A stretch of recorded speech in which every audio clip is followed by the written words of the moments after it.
ان الحمد للہ نحمده ونستعینه ونستغفره ونعوذ باللہ من شرور انفسنا ومن سیئات اعمالنا من يهده اللہ فلا مضل له ومن يضلل فلا هادی له واشهد ان لا الہ الا اللہ وحدہ لا شریک له واشهد ان محمدا عبده ورسوله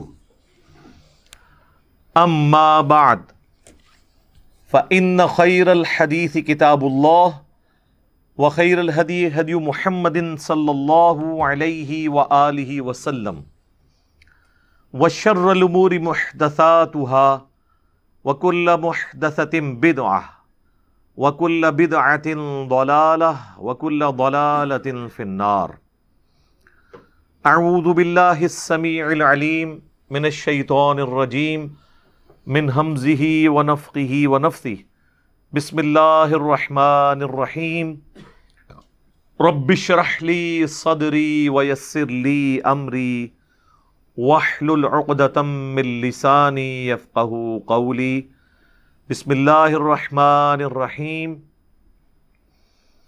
ان اللہ وملائکتہ یصلون علی النبی یا ایہا الذین آمنوا صلوا علیہ وسلموا تسلیما اللہم صل علی محمد وعلی آل محمد کما صلیت علی ابراہیم وعلی آل ابراہیم انک حمید مجید اللہم بارک علی محمد وعلی آل محمد کما بارکت علی ابراہیم وعلی آل ابراہیم انک حمید مجید۔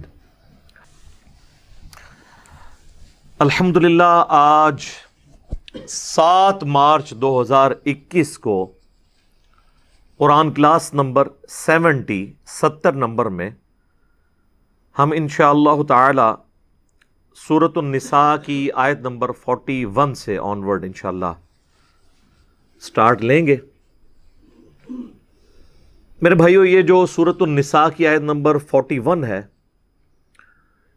یہ ایک کریٹیکل ٹاپک سے ریلیٹڈ ہے، اور وہ ہے شہادت علی الناس، لوگوں پر اللہ کے لیے گواہی دینا، جو کہ پرائمری فریضہ وقت کے پیغمبر کا ہوتا ہے، اور اس کے بعد پیغمبر علیہ السلام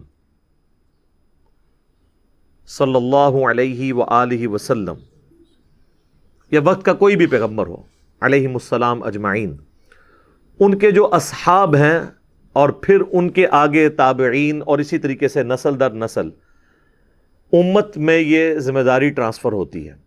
اور ختم نبوت کی برکت سے تو اسپیسیفکلی ہماری اس امت کی رسپانسبلٹی ہے۔ نبی صلی اللہ علیہ وآلہ وسلم اللہ تعالیٰ کی طرف سے نمائندہ بن کے اس دنیا میں آئے اور پوری انسانیت تک اللہ کا پیغام پہنچایا، جو اپنے زمانے تک وہ پہنچا سکتے تھے۔ تو آپ علیہ السلام کے بعد آپ کی امت نے اس کام کو آگے لے کے چلنا ہے، کیونکہ قیامت تک کوئی پیغمبر نہیں آنا۔ تو نبی علیہ السلام نے شہادت علی الناس کی اپنے زمانے کے لوگوں پر، اور پھر آپ علیہ السلام کے دنیا سے تشریف لے جانے کے بعد آپ کی امت کی ذمہ داری ہے کہ وہ باقی لوگوں پر شہادت علی الناس کرے گی، یعنی اللہ کی گواہی دے گی، اللہ کی طرف لوگوں کو بلائے گی، اور پھر الٹیمیٹلی اس کا انجام قیامت والے دن نکلنے والا ہے کہ اللہ تعالیٰ انبیاء کرام علیہم السلام کو بلائے گا، اور وہ اپنی امت کے حق میں یا امت کے خلاف گواہی دیں گے اللہ کی بارگاہ میں کہ میں نے تو اپنا پیغام پہنچایا تھا، ان لوگوں نے اس کو فالو نہیں کیا، یا انہوں نے آگے پیغام نہیں پہنچایا۔ تو قیامت کے دن کی جو گواہی ہے اللہ تعالیٰ کی بارگاہ میں، اس کا ذکر اس آیت مبارکہ میں آ رہا ہے۔ چونکہ یہ کریٹیکل آیت ہے اور یہ ٹاپک قرآن حکیم میں درجنوں مقامات کے اوپر ڈسکس ہوا ہے، لہٰذا میں اس پہ تھوڑی تفصیلی گفتگو کروں گا۔ سورۃ النساء کی آیت نمبر 41 پہ پہلے ہم اس آیت کو کور کر لیتے ہیں۔ اعوذ باللہ من الشیطان الرجیم، بسم اللہ الرحمن الرحیم۔ فَكَيْفَ إِذَا جِئْنَا مِن كُلِّ أُمَّةٍ بِشَهِيدٍ، اس وقت کیا حال ہوگا، وہ وقت کیسا ہوگا جب کہ ہم لائیں گے ہر امت میں سے ایک گواہ کو اٹھا کر، یعنی اس امت کے پیغمبر کو. وَجِئْنَا بِكَ عَلَىٰ هَٰؤُلَاءِ شَهِيدًا، اور اے محبوب صلی اللہ علیہ وآلہ وسلم ہم آپ کو ان پر گواہ بنا کر اٹھائیں گے، اپنے امتیوں کے اوپر، اپنے زمانے کے لوگوں پر. اب یہ گواہی یہ ہوگی کہ میں نے تو پیغام پہنچا دیا تھا، انہوں نے عمل نہیں کیا، یا جنہوں نے عمل کیا ان تک پہنچانا تو میری ذمہ داری تھی، انہوں نے آگے نہیں پہنچایا. دونوں اعتبار سے اللہ کے محبوب صلی اللہ علیہ وآلہ وسلم کو بھی اور آپ صلی اللہ علیہ وآلہ وسلم سے پہلے جو پیغمبر گزر چکے انہوں نے اپنی امتوں کے حق میں یا ان کے خلاف گواہی دینی ہے. تو ظاہر ہے یہ بہت کریٹیکل ایشو ہے، کیونکہ اس کے اگینسٹ پھر فیصلہ ہونے والا ہے. ظاہر ہے اللہ تعالیٰ کی بارگاہ میں جو وہ عدالت لگنی ہے، جس کا جج خود ہے اللہ، اس کے سامنے گواہ کی حیثیت سے وقت کے پیغمبر پیش ہوں گے، یا پیغمبر کے ماننے والے وہ لوگ جنہوں نے شہادت علی الناس کی تھی پیغمبر کے جانے کے بعد. تو اللہ پھر بدلہ دلوائے گا مخالفین کے اگینسٹ ان لوگوں کو. تو اس ٹاپک کو کہا جاتا ہے شہادت علی الناس، جو وقت کے پیغمبر نے کی یا ان کے ماننے والوں نے اپنے باقی لوگوں تک پہنچائی، امت کے لوگوں تک انہوں نے عمل کیا یا نہیں کیا، سارے اعتبار سے یہ شہادت والا معاملہ ہونا ہے.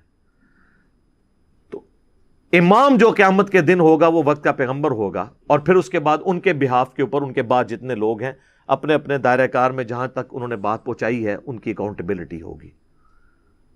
اس ٹرم کو ہم کہتے ہیں شہادت علی الناس. ظاہر اس کا پھر انجام کیا ہونے والا ہے وہ اس کے ساتھ ہی اگلی آیت میں ہے.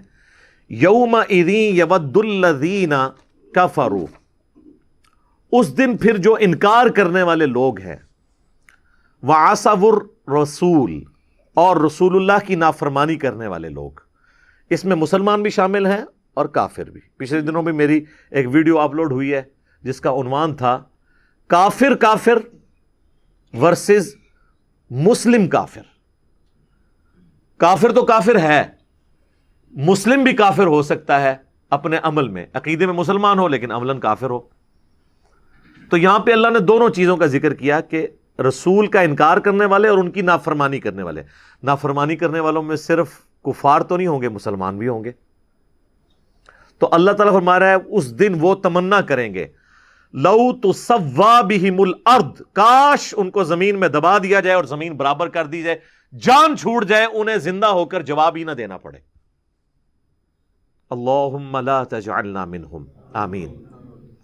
ولا یکتمون اللہ حدیثا، اور پھر وہ اللہ سے کوئی اپنی بات چھپا بھی نہیں سکیں گے. دنیا کی عدالت کو تو آپ دھوکہ دے سکتے ہیں، دنیا میں تو آپ وقت کے پیغمبر کو بھی دھوکہ دے سکتے ہیں اپنی چکنی چپڑی باتوں سے. سورہ توبہ کا ٹاپک یہی ہے کہ نبی آپ کو آگے بہانے کر رہے ہیں، آپ ان سے راضی بھی ہو جائیں. اللہ کو تو یہ دھوکہ نہیں دے سکتے، اللہ کو تو پتہ ہے ان کے دل کا حال کیا ہے. تو اللہ تعالیٰ ہمارا کوئی پھر چھپا نہیں سکے گا. یعنی یہ سارے لولے لنگڑے لیم ایکسکیوزز بہانے یہ دنیا میں چلیں گے، اللہ کی بارگاہ میں کسی کا کوئی بہانہ قبول نہیں ہوگا. وقت کے پیغمبر کا جنہوں نے انکار کیا یا مان تو لیا لیکن ان کی نہیں مانی، رسول کو مانا لیکن رسول کی نہیں مانی، تو نبی صلی اللہ علیہ وآلہ وسلم قیامت والے دن ان کے خلاف گواہی دیں گے. اب اس کو بعض لوگوں نے اس چکر میں لے لیا کہ جی وہ قیامت تک آنے والے سارے مسلمانوں کے نامہ اعمال سے چونکہ وقت کا پیغمبر واقف ہے لہٰذا وہ تبھی تو گواہی دے گا، اور اس سے پھر انہوں نے حاضر و ناظر کا ایک عقیدہ گھڑ لیا کہ جی آج بھی ہم جو کچھ کر رہے ہیں اللہ کے محبوب صلی اللہ علیہ وآلہ وسلم ہمارے اعمال کو دیکھ رہے ہیں، آپ علیہ السلام کی قبر مبارک میں ہمارے اعمال پیش ہوتے ہیں. نعوذ باللہ، یہ عقیدہ لوگوں نے گھڑ لیا. یہ عقیدہ دیوبند کے ہاں بھی پایا جاتا ہے، بریلویوں کے ہاں بھی. اہل حدیث اس معاملے میں کافی حد تک ٹھیک ہے. نبی علیہ السلام اپنے زمانے کے بھی سارے لوگوں کے اعمال سے واقف نہیں تھے، کیونکہ قرآن میں کئی جگہ یہ بات آئی ہے کہ اے نبی آپ کو تو دھوکہ دے سکتے ہیں لیکن اللہ کو تو نہیں دے سکتے. سورہ توبہ کے اندر یہ ٹاپک ڈسکس ہوا ہے. اور پھر آپ دیکھیں علم الغیب کے حوالے سے اگر میں ڈسکشن کروں تو بڑا لمبا ٹاپک ہے, آپ میری ویڈیو دیکھ لیجئے گا, اس میں میں نے کئی ایک آیات قرآن سے پیش کی ہیں کہ نبی کا علم الغیب یہ ہوتا ہے جو اللہ ان کو بتاتا ہے, بس اس سے بڑھ کر نہیں ہوتا, اور اللہ نہ بتائے تو نہیں ہوتا. یہ چونکہ آج علم الغیب ٹاپک نہیں ہے, میں اس کو ڈسکس نہیں کرتا. مسئلہ نمبر 6A اور 6B دیکھ لیں, اور حاضر و ناظر کے عقیدے پہ مسئلہ نمبر 7 میرا دیکھ لیں, ڈیٹیل کے ساتھ 1.5 2 گھنٹے کی وہ ویڈیوز ہیں. میں نے جو یہ جھوٹے قسم کے دلائل اپنی زوم میں انہیں سچا سمجھ کے پیش کرتے ہیں, ایک ایک چیز کے اوپر میں نے ڈسکشن کی ہے. آج میں اس کو نہیں چھیڑوں گا.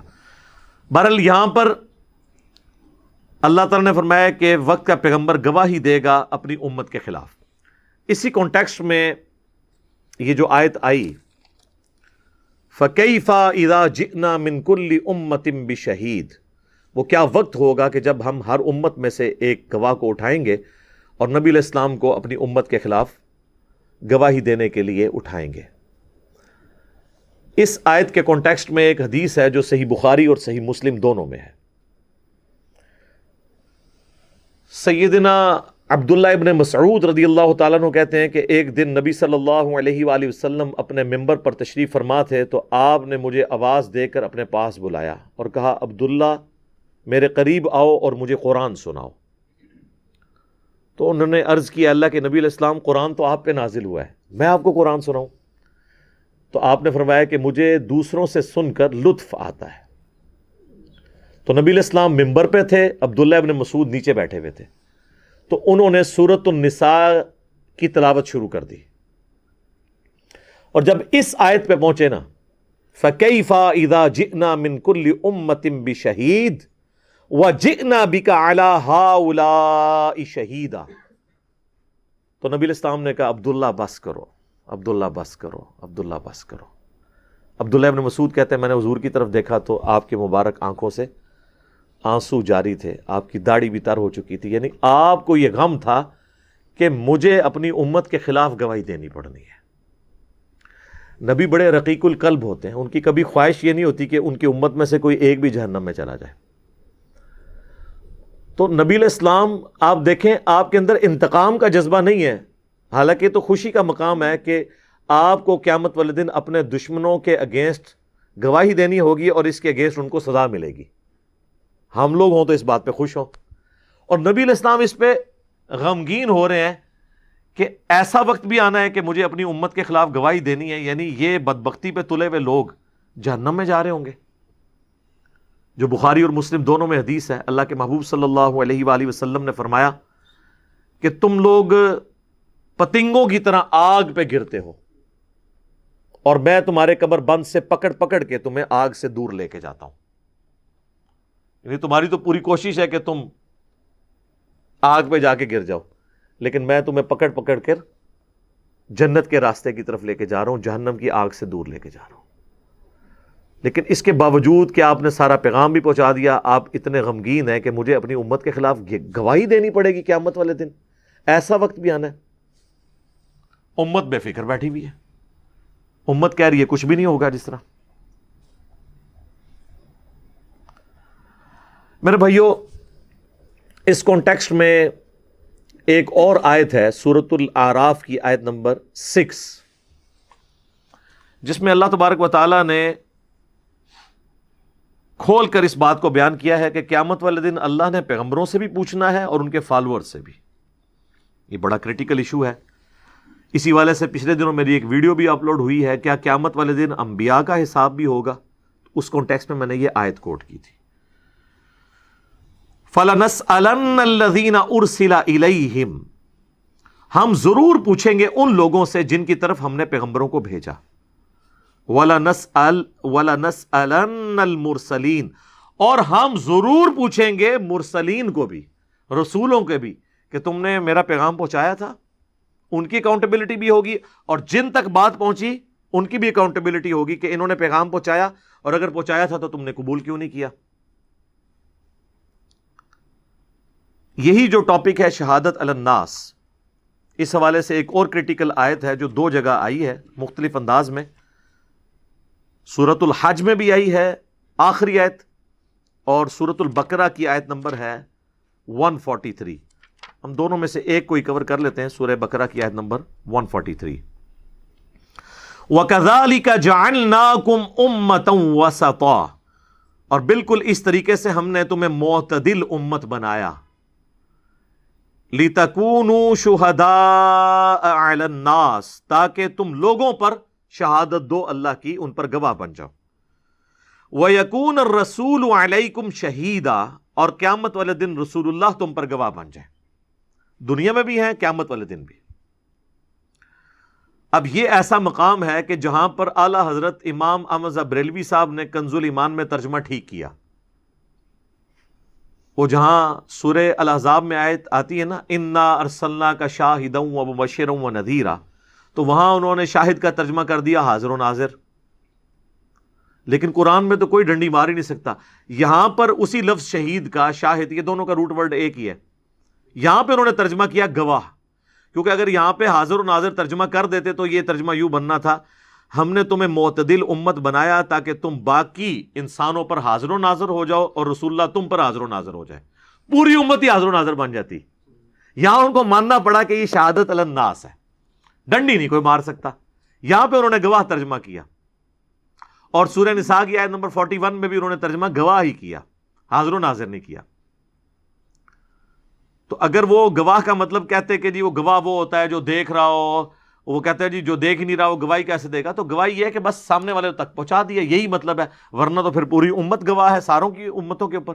اور اس کانٹیکسٹ میں ایک حدیث ہے, سورہ البقرہ کی آیت نمبر 143 کے کانٹیکسٹ میں امام بخاری ایک حدیث لے کے آئے جس نے پورا عقیدہ کلیئر کر دیا صحیح بخاری میں, کہ قیامت والے دن قوم نوح انکار کر دے گی کہ ہمارے وقت کے پیغمبر نوح علیہ السلام نے ہم تک پیغام پہنچایا ہی نہیں ہے. وہ جو سورہ اعراف میں ہے نا کہ ہم امتوں سے پوچھیں گے کہ بھئی ہاں بھئی تم تک پیغام پہنچا, تو حضرت نوح علیہ السلام کی قوم کہہ دے گی ہمیں تو نوح علیہ السلام نے آپ کی دعوت ہی نہیں پہنچائی ہے اللہ, جھوٹ بولیں گے. تو نبی صلی اللہ علیہ وآلہ وسلم کے الفاظ ہیں صحیح بخاری میں کہ جب وہ انکار کریں گے تو میری امت حضرت نوح علیہ السلام کے حق میں گواہی دے گی کہ نوح علیہ السلام نے پیغام پہنچا دیا تھا اللہ کا ان کی امت تک. بھئی ہم کوئی حاضر و ناظر ہے کہ ہمیں پتہ ہے کہ پہنچا دیا تھا؟ ہم کس بنیاد پہ گواہی دے رہے ہوں گے؟ قرآن کی, کہ قرآن میں آیا ہے نا کہ نوح علیہ السلام نے پیغام پہنچایا ہے. سورہ نوح آئی ہے, سورہ ہود ہے, سورۃ الاعراف ہے, سورہ یونس ہے, اتنا ذکر نوح علیہ السلام کا ڈیٹیل کے ساتھ آیا. تو ہم اس بنیاد پہ یہ بات کریں گے. اور اگر شہید کا مطلب یہ حاضر و ناظر لیں گے تو پھر بڑا خطرناک معاملہ ہو جائے گا, کیونکہ یہ شہید کا لفظ تو سورۃ المائدہ کے آخری رکوع میں حضرت عیسیٰ علیہ السلام کے لیے بھی آیا ہے, جہاں حضرت عیسیٰ اور اللہ کی گفتگو ہے. تو وہاں حضرت عیسیٰ کیا کہتے ہیں؟ اے اللہ میں ان پر گواہ تھا جب تک ان میں موجود تھا, جب تو نے مجھے اٹھا لیا پھر تو ہی ان پر گواہ تھا, اور تو ہی سارے غیب کا جاننے والا ہے, تو ہی ہر چیز کے اوپر گواہ ہے.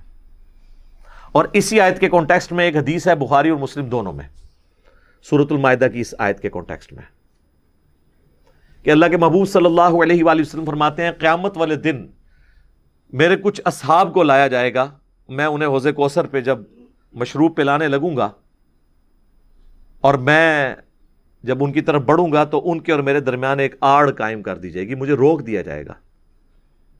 تو میں کہوں گا اصحابی اصحابی, یہ تو میرے ساتھی ہیں, یہ تو میرے اصحاب ہیں. تو فرشتے پھر آپ کو بتائیں گے کہ اللہ کے نبی آپ کو نہیں پتا, آپ کے بعد یہ دین سے الٹے قدم پھر گئے تھے اور انہوں نے دین میں بدعتیں جاری کر دی تھی. تو آپ علیہ السلام فرماتے ہیں میں کہوں گا سحقا سحقا لمن غیر بعدی, سحقا سحقا لمن بدل بعدی, ان پہ پھٹکارو, ان کو مجھ سے دور کر دو جنہوں نے میرے بعد میرے دین کو بدل دیا. اچھا حضور یہ نہیں کہیں گے خیر ہے جی میرے ہی نے معاف کر دو, ہم تو یہ کہتے ہیں نا کچھ بھی ہیں تیرے محبوب کی امت سے ہیں. اس شعر کو آپ دیکھیں, سب سے زیادہ محبوب کے ساتھ حقدار تو آپ کے ساتھ ہی تھے نا. تو حضور یہ نہیں کہیں گے کچھ بھی ہے اللہ ہے تو میری امت سے ہے نا, میں ان کی سفارش کرتا ہوں. نہیں, حضور کہتے ہیں میں کہوں گا ان کو مجھ سے دور کر دو جنہوں نے میرے بعد میرے دین کو بدل دیا. اور پھر نبی علیہ السلام کہتے ہیں کہ اس وقت میں بھی اللہ کے حضور وہی بات کروں گا جو عبد صالح عیسیٰ ابن مریم کہیں گے اپنے فالوورز کے بارے میں. پھر نبی علیہ السلام نے سورۃ المائدہ کی وہ آیت تلاوت کی حضرت عیسیٰ علیہ السلام جو کہیں گے نا وہی الفاظ نبی علیہ السلام کہتے ہیں میں بھی دہراؤں گا اللہ تعالیٰ کی بارگاہ میں. وہ کیا ہے؟ وَكُنْتُ عَلَيْهِمْ شَهِيدًا مَا دُمْتُ فِيهِمْ، اے اللہ میں تو ان پر گواہ تھا جب تک ان میں موجود تھا. فَلَمَّا تَوَفَّيْتَنِي، اور جب تو نے مجھے اٹھا لیا، كُنْتَ أَنْتَ الرَّقِيبَ عَلَيْهِمْ، پھر تو ہی ان پر گواہ تھا نا. وَأَنْتَ عَلَى كُلِّ شَيْءٍ شَهِيدٌ، اور تو ہی ہر چیز کے اوپر گواہ ہو سکتا ہے نا. انسان کی تو یہ کمپیٹنسی نہیں ہے. تو ادھر سے یہ شہید کا پھر مطلب پتہ چل گیا، ورنہ تو حضور علیہ السلام کو اگر یہ پتا ہوتا کہ آپ کے بعد یہ کیا ہے تو اچھا وہ کہتے ہیں جی اتنے، یار جب بندے نے بات نہ ماننی ہو نا، وہ کہتے ہیں جی وہ بخاری مسلم کی جو حدیث ہے یہ بھی تو آپ کو حضور نے ہی بتائی ہے نا کہ میرے اصحاب لائے جائیں گے، میں ان کو پہچانتا ہوں گا، تو اس کا مطلب ہے کہ حضور کو پتا ہوگا. تو میرے بھائی یہ تو آپ کو وحی کے ذریعے یہ تو بتایا گیا کہ یہ معاملہ ہونا ہے، لیکن آپ کو یہ نہیں پتا کہ یہ کون کون لوگ ہوں گے. بس آپ کو جنرل پتا ہے، کیونکہ اگر آپ کو یہ پتا ہو کہ کون کون لوگ ہیں تو آپ نے ان کو پلانا ہی نہیں تھا. جن پہ بعد میں پھٹکار کرنی تھی پہلے ہی کر دیتے، ان کو تو میری شکل سے دور کرو نا، ان کا تو مجھے علم غیب ہے کہ یہ لوگ ہیں. جنرل حضور کو بتایا گیا کہ آپ کے بعد ایسا ہوگا، جو سنن دارمی میں حدیث موجود ہے. نبی علیہ السلام نے تلاوت کی اذا جاء نصر اللہ والفتح ورأیت الناس يدخلون فی دین اللہ افواجا، اللہ کی فتح آ پہنچی ہے اور آپ دیکھ رہے ہیں کہ لوگ گروہ در گروہ دین میں داخل ہو رہے ہیں. تو حضور علیہ السلام نے فرمایا کہ ان قریب لوگ گروہ در گروہ دین سے نکل بھی جائیں گے میرے مرنے کے بعد. تو آپ دیکھ لیں بخاری مسلم دونوں میں آتا ہے، انہی لوگوں کے بارے میں آیا نا. صحیح بخاری میں الفاظ موجود ہیں، عبداللہ ابن عباس کہتے ہیں یہ وہ لوگ ہوں گے جنہوں نے حضور کی وفات کے بعد مرتد ہو گئے تھے اور حضرت ابوبکر نے ان کے ساتھ قتال کیا تھا. منکرین زکوٰۃ تھے یا مسلمہ کذاب کے ساتھ جو لوگ مل گئے حضور کی زندگی تک، تو وہ حضور کے غلبے کی وجہ سے مسلمان ہو گئے، بعد میں انہوں نے اسلام چھوڑ دیا. تو اسی لیے حضور ان کو اصحابی کہہ رہے ہیں کہ میرے ساتھی. آج کی ڈیٹ میں تو ظاہر نہیں ہے، لیکن ساروں کے بارے میں ہمیں بھی نہیں پتا، ظاہر ہے ساروں کی کوئی لسٹ تو نہیں بنی ہوئی. تو یہ بڑا کرٹیکل معاملہ ہے. تو اللہ تعالیٰ فرما رہا ہے شہادت علی الناس اس امت نے بھی کرنی ہے، رسول اللہ بھی شہادت علی الناس کرنے والے ہیں. اور قوم نوح کے انکار کے اوپر میں نے بتایا بخاری میں حدیث ہے کہ یہ امت گواہی دے گی نوح علیہ السلام کے حق میں. یہی سیم آیت جو ہے وہ سورۃ الحج کی آیت نمبر 78 میں بھی یہی الفاظ ہیں. وہاں پہ بھی اعلیٰ حضرت نے ترجمہ حاضر و ناظر نہیں کیا بلکہ گواہ کیا ہے. تو اس لیے میں کہتا ہوں قرآن آپ جس کا بھی پڑھیں ذرا کان کھول کے دماغ کھول کے پڑھیں تو آپ کو پتہ چل جائے گا کس نے کس جگہ پہ ڈنڈی ماری، خود بخود پتہ چل جائے گا. یہ نہیں ہے کہ ہر جگہ وہ ڈنڈی مار لے، ورنہ تو ہدایت کا دروازہ ہی بند ہو جائے گا. یہ کبھی کسی کو نہ ریکمینڈ کریں کہ یہ ترجمہ پڑھو فلانا پڑھو، ترجمے سارے برابر ہیں، سب سے ایک جیسا ہی مفہوم نکلنا ہے. ایاک نعبد و ایاک نستعین کا ترجمہ کسی نے نہیں کیا کہ اللہ عبادت تو تیری کرتے ہیں، مدد قبر والے سے مانگتے ہیں. اے اللہ عبادت تو تیری کرتے ہیں لیکن مدد کے لیے یا شیخ عبد القادر جیلانی مدد کہتے ہیں. یہ کس نے کیا ترجمہ؟ جو پکار رہے ہیں انہوں نے بھی نہیں یہ ترجمہ کیا. تو قرآن خود اپنی حفاظت کرتا ہے. اچھا یہ شہادت علی الناس کے حوالے سے صحیح بخاری اور صحیح مسلم میں ایک اور بڑی ڈیٹیل حدیث ہے جو آپ کا یوم النحر کا خطبہ ہے، 10 ذوالحجہ 10 ہجری، جو آپ نے قربانی والے دن دیا. ایک تو وہ ہے جو آپ نے یوم عرفہ کے دن دیا 9 ذوالحجہ کو، ایک وہ ہے جو آپ نے اس سے اگلے دن دیا تھا 10 ذوالحجہ کو. کافی لمبی حدیث ہے، اس کا ایک میں پورشن بیان کرتا ہوں. وہ حدیث جس میں آپ علیہ السلام فرمایا آج کون سا دن ہے، یہ کون سا مہینہ ہے، یہ کون سی جگہ ہے، اس اعتبار سے. اس میں اینڈ پہ آتا ہے کہ نبی علیہ السلام نے صحابہ سے پوچھا کیا میں نے اپنے رب کا پیغام تم تک پہنچا دیا؟ تو سب نے بیک زبان کہا کہ آپ نے اللہ کا پیغام ہم تک پہنچا دیا، بلکہ پہنچانے کا حق ادا کیا اور ہماری بڑی خیر خواہی فرمائی. تو نبی علیہ السلام نے 3 دفعہ اپنی مبارک انگلی آسمان کی طرف اٹھا کے پھر آڈینس کی طرف کی اور کہا اے اللہ گواہ رہنا، اے اللہ گواہ رہنا، اے اللہ گواہ رہنا. یہ مان رہے ہیں کیونکہ حضور کو پتا تھا قوم نوح نے تو انکار کرنا ہے، تو میری امت ایسا نہ کرے. پھر آپ نے فرمایا کہ اب تمہاری ذمہ داری ہے کہ جو یہاں پہ موجود نہیں ہے ان تک پیغام پہنچا دو، وہ لوگ جو یہاں پہ موجود ہیں. اور بعض اوقات جسے بات پہنچائی جا رہی ہوتی ہے وہ زیادہ یاد رکھنے والا ہوتا ہے بنسبت اس کے جو پہنچا رہا ہوتا ہے. اور پریکٹیکلی ہم نے دیکھ لیا ہے، یہ جتنی حدیث کی کتابیں پڑھی ہوئی ہیں سب کے سب نان عرب لوگ ہیں جنہوں نے دین کو سیو کیا اور امت تک پہنچایا. امام بخاری رشیا کے رہنے والے، امام مسلم ایران کے رہنے والے، امام ابو داؤد اور امام ترمذی افغانستان کے رہنے والے. تو اللہ تعالیٰ نے ان سے کام لیا. اور پھر جو یوم النحر سے پہلے ایک دن پہلے آپ نے یوم عرفہ کا خطبہ جو دیا وہ صحیح مسلم کے اندر ہے. وہ کافی لمبی حدیث ہے جو امام جعفر نے امام باقر سے روایت کی ہے. امام باقر کا نام ہے محمد بن علی بن حسین بن علی، یعنی حضرت حسین کے یہ پوتے تھے. حضرت حسین کے بیٹے تھے علی ابن حسین، ان کے بیٹے. تو محمد بن علی بن حسین بن علی امام باقر کا نام ہے. انہوں نے جابر بن عبداللہ سے روایت کیا اور ان کا بیٹا ہے امام جعفر الصادق جنہیں ہم کہتے ہیں. یہ صحیح مسلم میں ڈیٹیلڈ حدیث موجود ہے اور اس کا نمبر ہے کتاب الحج چیپٹر میں 2950 انٹرنیشنل نمبر کے مطابق. مشکات میں بھی آپ کو یہ مل جائے گی دوسری جلد میں حج والے چیپٹر میں پہلی حدیث رسول اللہ کے حج کا بیان. بڑی لمبی حدیث ہے. اس میں الفاظ ہیں کہ نبی علیہ السلام نے یعنی حجۃ الوداع کے موقع پر یوم عرفہ کے موقع پر بھی یہ کہا کہ میں نے اپنے رب کا پیغام پہنچا دیا تو اب تم گواہ رہنا اس بات کے اوپر اور تم یہ بات آگے تک پہنچانا.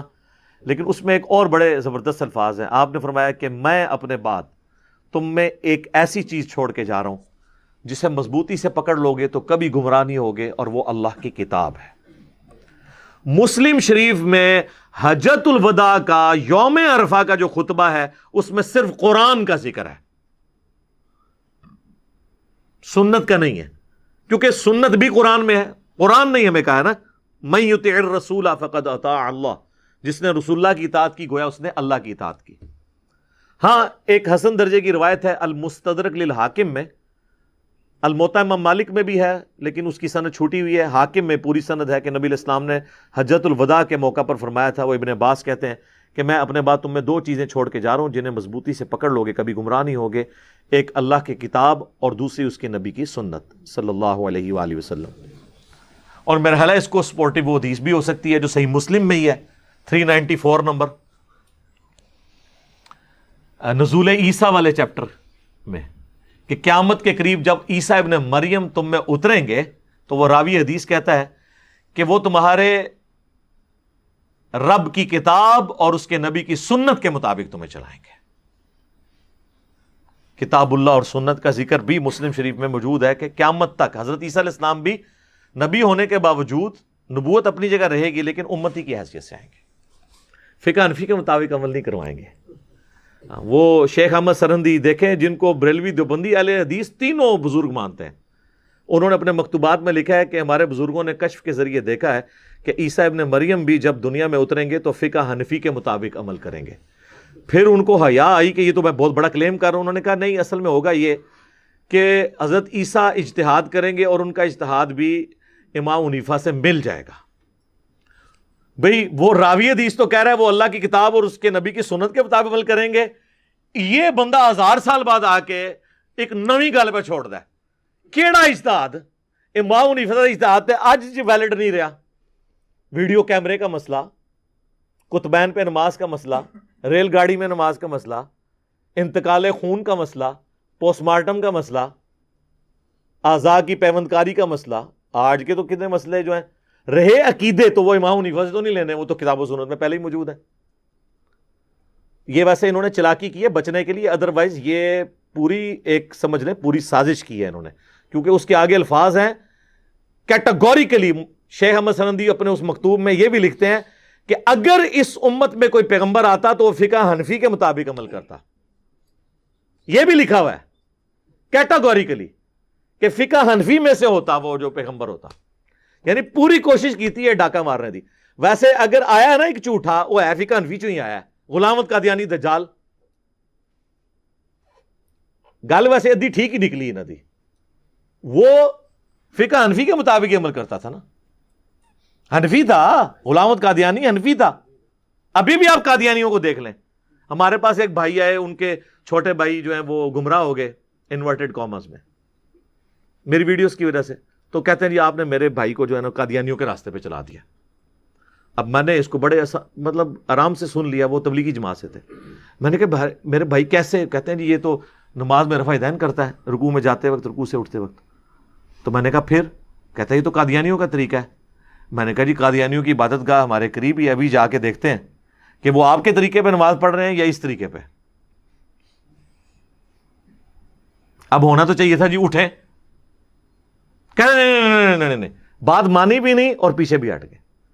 تو میرے حنفی بھائیوں، غلام احمد قادیانی دجال کے ماننے والے بالکل آپ کے طریقے پہ نماز پڑھتے ہیں، وہ اس طریقے پہ نہیں پڑھتے جو بخاری مسلم ہے. لہذا جو بخاری مسلم کو پڑھ لے گا نا، اس کی صرف نماز نہیں ٹھیک ہوگی، بلکہ سب سے پہلے وہ کہے گا کہ قادیانیوں کی تو نماز ہی غلط ہے. عقیدے کو تو بعد میں دیکھیں گے، ایک موٹی سی چیز جو سامنے نظر آ رہی ہے تو ان سے بچ جائے گا. بہر حنفیوں کا خدشہ ہے کہ وہ پھنس جائیں کہ یہ بھی ہمارے جو ہیں حنفی بھائی ہیں. ظاہر ہے جب آپ الزام لگائیں گے تو پھر ہم علمی بات آپ سے کریں گے. تو وہ آپ کے حنفی بھائی ہیں، وہ فقہ حنفی کے مطابق عمل کرتے ہیں، قرآن و سنت پہ نہ وہ چل رہے ہیں نہ آپ چل رہے ہیں. تو اس میں امام حنیفہ رحمہ اللہ کا کوئی قصور نہیں ہے. آج اگر عیسائی حضرت عیسیٰ علیہ السلام کے ساتھ کوئی غلط چیزیں منسوب کیے ہوئے تو عیسیٰ ابن مریم تو وجیہن فی الدنیا والآخرہ ہے، ٹھیک ہے، اس میں تو کوئی شک نہیں ہے، دنیا اور آخرت میں اللہ کے مقرب بندوں میں سے وجاہت والے. تو یہ میں نے ایک ضمناً اس کے ساتھ ذکر کر دیا. اب اسی کانٹیکسٹ میں ایک اور آیت بھی ہے، میں وہ کور کر دیتا ہوں. وہ اکثر کہتے ہیں جی قیامت والے دن ہر شخص کو اس کے امام کے ساتھ اٹھایا جائے گا، اور پھر وہ باقاعدہ ویڈیوز بنی ہوئی ہیں کہ جی حنفی تو امام حنیفہ کے ساتھ اٹھ رہے ہوں گے، شافعی جو ہیں ان کے ساتھ اٹھ رہے ہوں. اب یہ اماموں کی ہم توہین نہیں کر رہے، امام ہمارے سروں کا تاج ہیں، وہ بھی یہ بات سنیں تو ان کو لتر ماریں. یعنی مجھے اگر کوئی یہ کہے نا کہ علی بھائی آپ کے جتنے اسٹوڈنٹ ہیں وہ آپ کے ساتھ اٹھائے جائیں گے اور آپ ان کے امام ہوں گے، تو میں آپ کے پاؤں پکڑوں گا یا کیوں مروان لگائے منو. تو امام حنیفہ، امام شافعی، امام مالک وہ یہ جرت کریں گے کہ ہم امام بنے ہوئے ہیں اس اعتبار سے. اچھا، تو کہتے ہیں جی قرآن میں آیت ہے کہ ہر شخص کو قیامت والے دن اس کے امام کے ساتھ بلایا جائے گا. تو سر وہ قرآن اس امام کا نام بھی تو بتا رہا ہے نا، کون ہے؟ وقت کا پیغمبر. وہ کہتے ہیں جی سورہ بنی اسرائیل کی آیت ہے، وہ آیت خود پڑھ کے دیکھ لیں، آیت نمبر وہ 71 ہے سورہ بنی اسرائیل کے اندر، پارہ نمبر 15 میں. یوم ندعو کل اناس بامامہم، قیامت والے دن ہم ہر شخص کو اس کے امام کے ساتھ اٹھائیں گے. فمن اوتی کتابہ بیمینہ، تو جس کو نامہ اعمال اس کے دائیں ہاتھ میں دیا جائے گا. فاولئک یقرؤون کتابہم ولا یظلمون فتیلا، تو وہ بڑی خوشی کے ساتھ اپنی کتاب پڑھ رہا ہوگا. ظاہر ہے نامہ اعمال جب دائیں ہاتھ میں ملا تو مراد پاس، اور اس پہ ایک دھاگے کے برابر بھی ظلم نہیں کیا جائے گا. وہ کہتے ہیں یہ امام کا ذکر ہے. تو یہاں پہ امام نبی صلی اللہ علیہ وآلہ وسلم ہے. اور بعض لوگوں نے امام کا ترجمہ یہاں نامہ اعمال بھی کیا، دونوں ترجمے درست ہیں، لیکن اگر وہ امام بھی کریں تو نبی علیہ السلام ہے، وہ آپ کے بنائے ہوئے امام نہیں ہیں. وہ امام ہے جن کو اللہ نے ہمارا امام بنایا ہے. ما ضل صاحبکم وما غوا لقد کان لکم فی رسول اللہ اسوۃ حسنہ من یطع الرسول فقد اطاع اللہ قل ان کنتم تحبون اللہ فاتبعونی یحببکم اللہ. وہ امام. تو وہ یہ جو آپ نے اپنی مرضی سے امام بنا دیے، تو پھر ہم پھکی بھی لے لیں کہ امام حنیفہ سے پہلے جو لوگ ہیں وہ کیسے اٹھائے جائیں گے. یعنی امام حنیفہ کا جو استاد ہے اس کا امام پھر کون ہوگا؟ پہلے 80 سال کے مسلمانوں کے امام پھر کون ہوں گے؟ ان میں کئی تابعین ہیں، سارے تابعین تو بڑے بڑے بزرگ نہیں ہیں، عام تابعین بھی تو ہیں.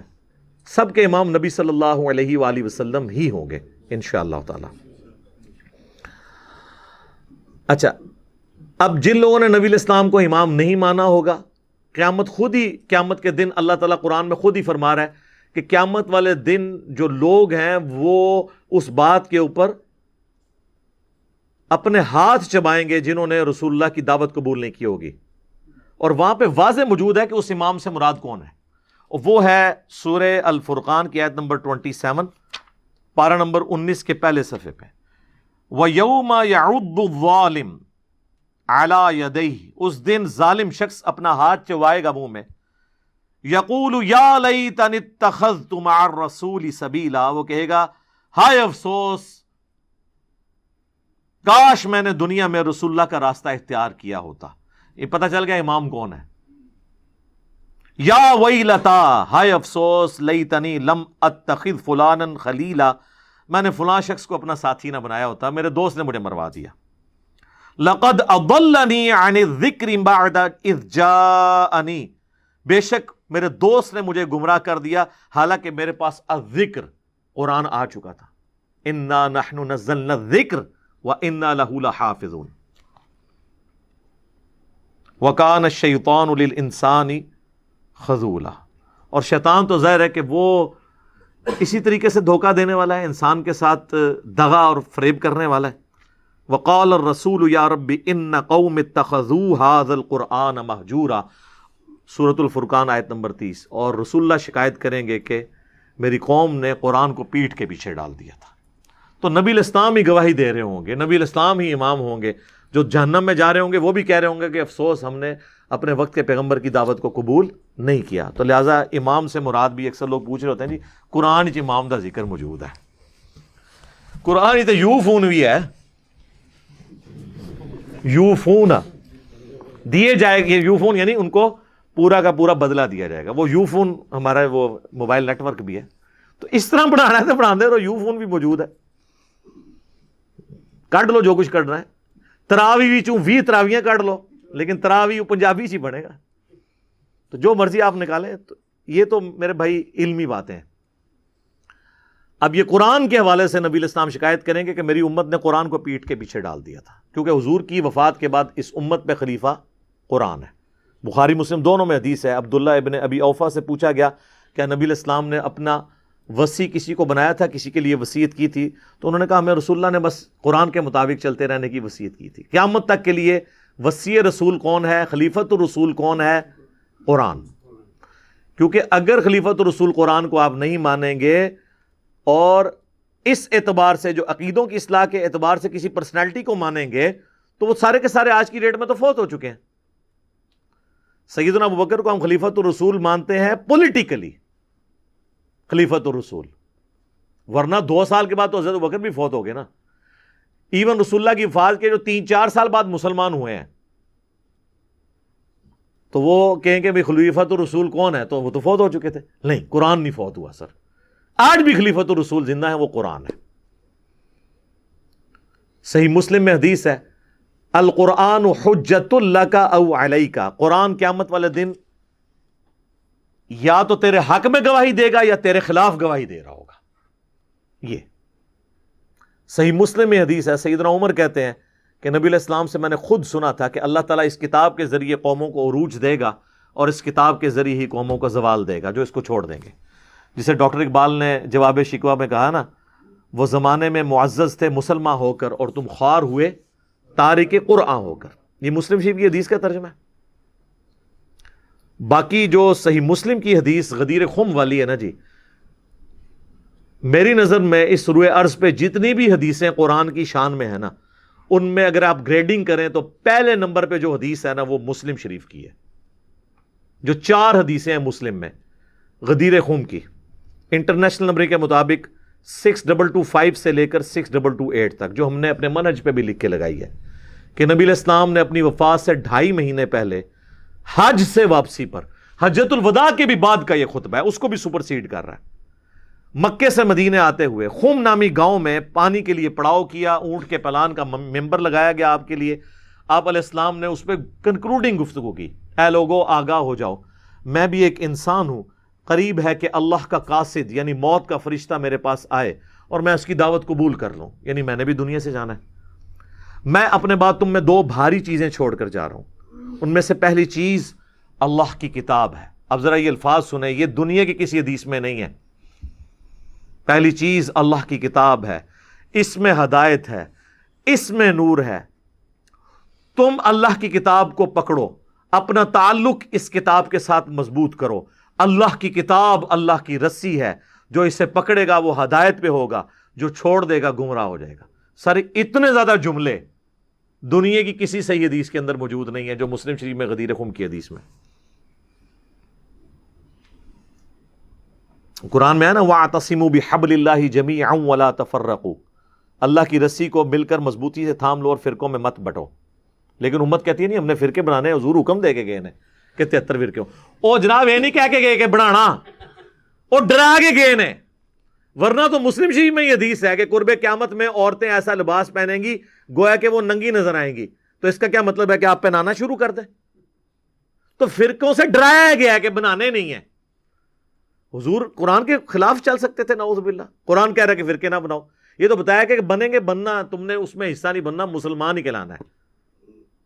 تو یہی تو ہم کہہ رہے ہیں آپ سے کہ مرنے سے پہلے اے مسلمان کر لے اس پہ غور. کتابوں کا خدا اور ہے، بابوں کا خدا اور جب تو غور کرے گا تیرے اندر سے آواز نکلے گی کیا کہ نہ میں وابی نہ میں بابی، میں ہوں مسلم علمی کتابی. مسلم بنے.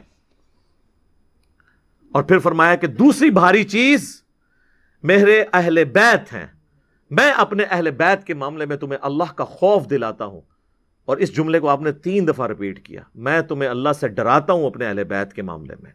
میں اللہ سے ڈراتا ہوں تمہیں اہل بیت کے معاملے میں، یعنی میری وفات کے بعد ان کے ساتھ حسن سلوک کرنا. لیکن امت بالکل الٹ چلی ہے. نہ قرآن کو پکڑا اور نہ اہل بیت کو زندہ چھوڑا. دیکھ لینا بالکل الٹ چلی ہم. اور ہم یہ دعوے سے بات کرتے ہیں کہ دنیا میں یہ پلیٹ فارم ہے جو غدیر خم پہ کھڑا ہے. قرآن کی بھی توحید جس طریقے سے یہاں سے بیان ہوئی ہے اور صدیوں کے وسوسے سیٹل ہوئے ہیں عقیدہ توحید کے اعتبار سے، کسی اور نے نہیں کیا ہے. اور اگر کسی کو توحید کا نشہ تھا نا کہ اس نے کیا ہے، اہل بیت کے وہ دشمن تھے، پکے یزیدی پارٹی تھی، آدھی حدیث لی ہوئی تھی. اہل بیت کا دفاع بھی یہاں سے ہوا ہے، ناسبیوں کے اگینسٹ، آل امیہ کے اگینسٹ. مکمل غدیر خم پہ کھڑے ہیں. نبی علیہ السلام خالی قرآن تو نہیں دے کے گئے، اہل بیت کے ساتھ بھی کہا اس نے سلوک کرنا ہے. اور اس نے سلوک اس زمانے میں اس نے سلوک یہ تھا کہ ان کا ساتھ دیا جاتا. اور آج اس نے سلوک کیا ہے کہ اہل بیت کا دفاع کیا جائے، خاموشی اختیار نہ کی جائے. مجھے اکثر لوگ پوچھتے ہیں کہ حضرت علی کے زمانے میں ہوتے، تو میں کہتا جی میں نے جنگ جمل صفین نہروان میں حضرت علی کے ساتھ کھڑے ہونا تھا. یہ آج ان سے بھی پوچھیں، یہ بھی کہیں گے ہاں جی ہم حضرت علی کے ساتھ ہوتے. تو سر اس زمانے میں آپ ان لوگوں کے خلاف تلوار اٹھانے کے لیے تیار ہو جاتے، تو آج ہمیں زبان بھی نہیں کھولنے دے رہے. کتنی لاجیکل بات ہے. جن لوگوں کے بارے میں آپ ہمیں زبان نہیں کھولنے دے رہے، ان لوگوں کے خلاف آپ نے حضرت علی کے ساتھ مل کے تلوار اٹھانی تھی، آل امیہ کے خلاف، کہ بھی آ جاؤ ہمیں سدھے ہو جاؤ. اس زمانے میں آپ تلوار اٹھانے کے لیے تیار تھے، آج زبان سے بھی بولنے کے لیے تیار نہیں ہے.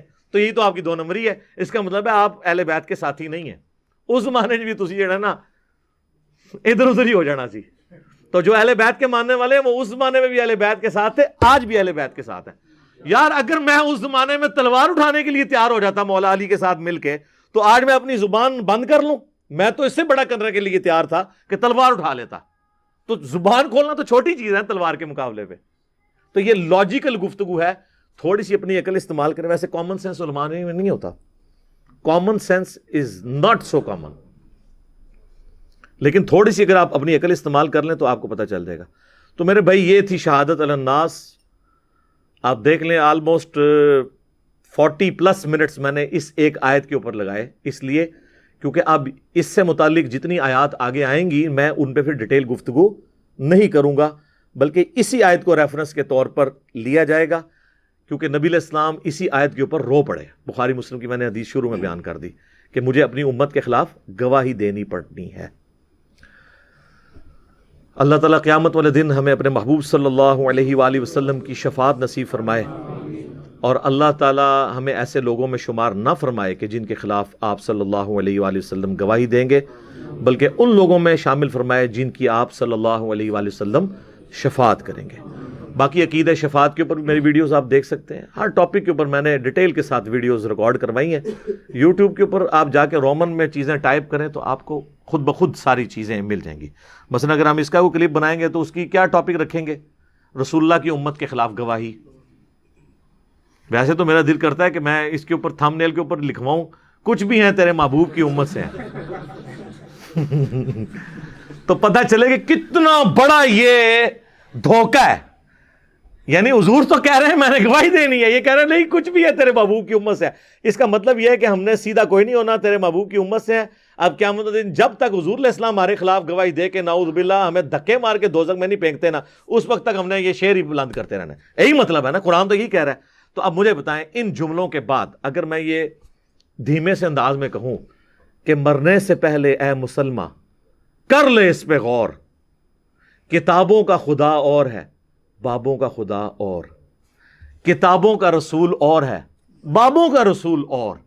کتابوں کا دین اور ہے، بابوں کا دین اور کتابوں کا جہاں اور ہے، بابوں کا جہاں اور ہے، وکھرا جہاں ہوتا ہے، اس کا اپنا ایک جہاں ہوتا ہے۔